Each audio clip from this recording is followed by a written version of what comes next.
안녕하세요. 오늘은 2025년 소그룹 공과 제47과 감사의 적에 대해서 함께 나누어 보도록 하겠습니다. 오늘 함께 보실 하나님의 말씀은 빌립보서 4장 6절에서 7절까지 말씀입니다. 영상을 잠시 멈추시고 성경을 펴셔서 하나님 말씀을 읽어보시기를 바랍니다. 말씀을 다 읽어보셨으면 오늘의 내용을 함께 읽어보도록 하겠습니다. 미국 텍사스주 댈러스에 살고 있는 맥클러 박사가 재미있는 실험을 했습니다. 200명을 두 팀으로 나누어 팀마다 다른 과제를 주었습니다. A팀에게는 오늘 일어난 일 중 기분 나빴던 일들을 모두 적으라고 했고, B팀에게는 오늘 일어난 일 중 감사했던 일을 모두 적으라고 했습니다. 이 실험은 3주 동안 계속되었습니다. 3주가 지난 후 어떤 실험 결과가 나왔을까요? 감사를 적었던 B팀의 참가자들은 3주 동안 매우 행복했고 스트레스도 거의 받은 적이 없다고 했습니다. 그동안 병이 난 사람도 전혀 없었습니다. 그럴 뿐만 아니라 참가자 모두 활기가 넘쳤고 밝은 표정으로 사람들을 대했습니다. 그러나 기분 나빴던 일들을 적은 A팀의 결과는 달랐습니다. 참가자들은 다른 때보다 더 많이 친구와 다투었고 남자친구나 여자친구와 헤어지기도 했으며 위장병도 생겼다고 말했습니다. 참가자들의 얼굴 표정은 몹시 어두워져 있었습니다. 맥클러 박사는 실험 결과를 이렇게 발표했습니다. 감사하는 사람들은 스트레스를 잘 받지 않고 힘이 넘치며 병이 잘 생기지 않습니다. 감사하는 사람들은 다른 사람들에게도 기쁨을 줍니다. 감사와 불평은 바이러스와 같아서 다른 사람들을 전염시킵니다. 우리를 향하신 하나님의 뜻인 감사는 우리의 삶에 지대한 영향을 미치고 바꾸어 나갑니다. 그러기에 하나님께서는 우리에게 감사할 것을 명령하십니다. 우리는 작은 감사가 큰 행복을 가져온다는 사실을 잊은 채 살아갈 때가 너무나도 많이 있습니다. 감사의 적이라는 제목으로 우리의 감사를 가로막는 3가지 감사의 적이 무엇인지 함께 살펴보고 그 감사의 적을 이기고 더욱 감사하기를 소망합니다. 첫째, 감사를 방해하는 감사의 적은 욕심입니다. 욕심은 만족의 반대말입니다. 욕심은 그야말로 밑 빠진 독에 물 붓기인데 아무리 채워도 채워지지 않기 때문입니다. 절대로 만족할 수 없는 게 욕심입니다. 우스갯소리로 사람의 욕심은 너무 높아 커트라인이 없는데 심지어 하나님조차도 사람의 욕심을 채울 수 없다라는 말이 있습니다. 이처럼 세상의 것으로 도저히 채울 수 없는 것이 인간의 욕심입니다. 욕심과 감사는 공존할 수 없습니다. 욕심은 사탄에게 속해 있고 감사는 하나님께 속해 있습니다. 하나님의 은혜를 한순간에 불평으로 바꾸어 놓는 것이 욕심입니다. 어느 정도의 욕심은 삶의 의욕을 불러일으키지만 지나친 욕심은 불행을 자초하는 원인이 됩니다. 그러므로 우리가 온전한 감사의 삶을 살기 위해서는 바울의 고백이 필요합니다. 나는 비천에 처할 줄도 알고 풍부에 처할 줄도 알아 모든 일에 곧 배부름과 배고픔과 풍부와 궁핍에도 처할 줄 아는 일체의 비결을 배웠노라. 사도 바울은 모든 상황 속에서 만족하며 감사하는 일체의 비결을 배웠다고 고백하고 있습니다. 자족하지 못하는 인생은 욕구가 채워져도 감사하지 못하고 또다시 불평하게 됩니다. 어느 날 영국의 콩글톤 경은 부엌에서 일하는 하녀 한 명이 다른 하녀에게 하는 말을 우연히 듣게 되었습니다. 나에게 5파운드만 있다면 정말 행복할 텐데. 그는 하녀의 말이 계속 귓가에 맴돌았습니다. 나에게 있으나 마나한 5파운드가 저 하녀에게는 행복을 가져다 주는구나. 그는 정말 한 사람이 행복해지는 모습을 보고 싶어 5파운드를 주기로 마음먹었습니다. 그는 부엌으로 하녀에게 찾아가 우연히 대화를 듣게 되었으며 그녀가 진정 행복해지기를 바란다고 말한 뒤 5파운드를 건네주었습니다. 하녀는 감격하여 그의 친절에 감사를 표했습니다.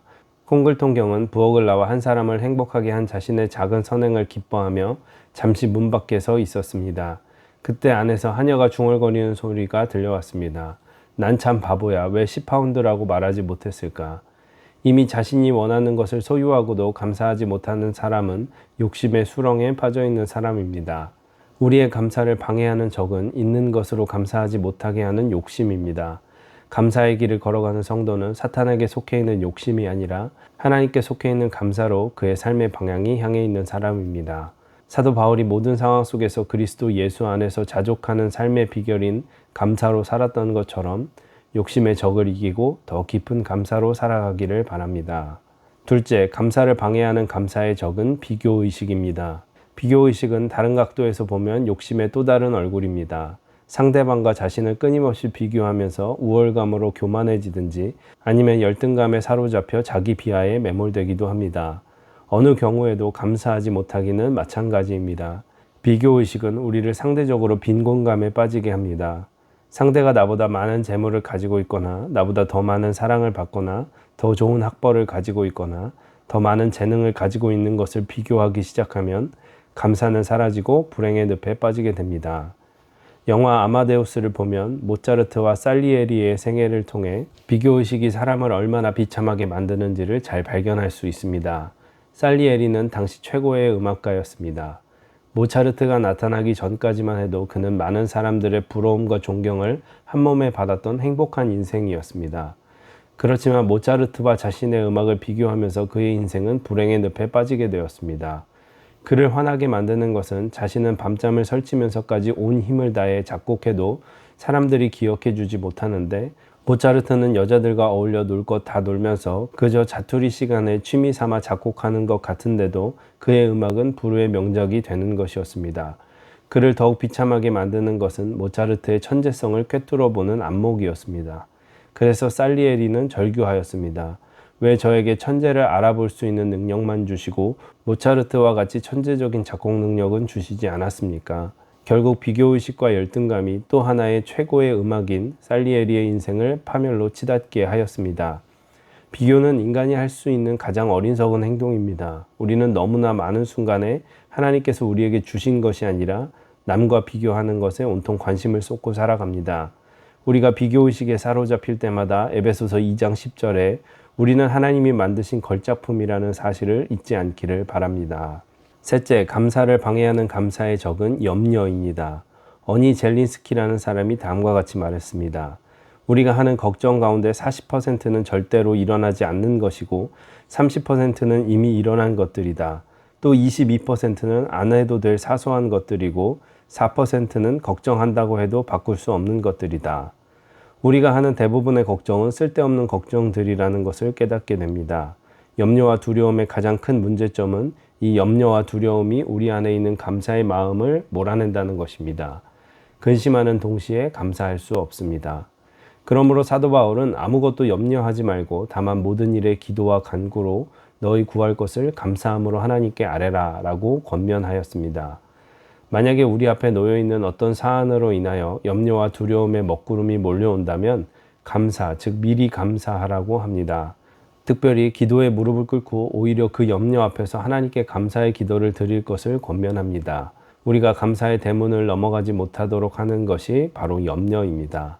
그러나 우리가 그 염려의 문턱을 넘어가게 하는 것이 감사인 것을 다시 깨닫게 됩니다.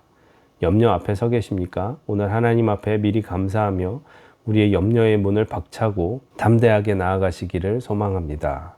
우리의 감사 생활을 방해하는 감사의 적은 욕심, 비교의식, 염려입니다.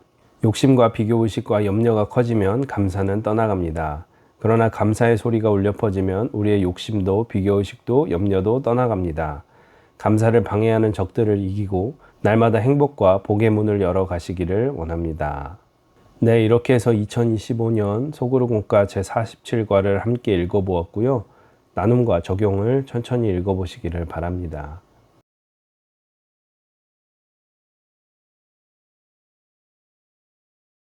나눔과 적용을 다 읽어보셨으면 오늘 주님께서 주신 마음을 붙잡고 기도하시고 또 교회에 여러 중보 기도들을 하신 후에 마치시면 되겠습니다. 고생 많으셨습니다. 감사합니다.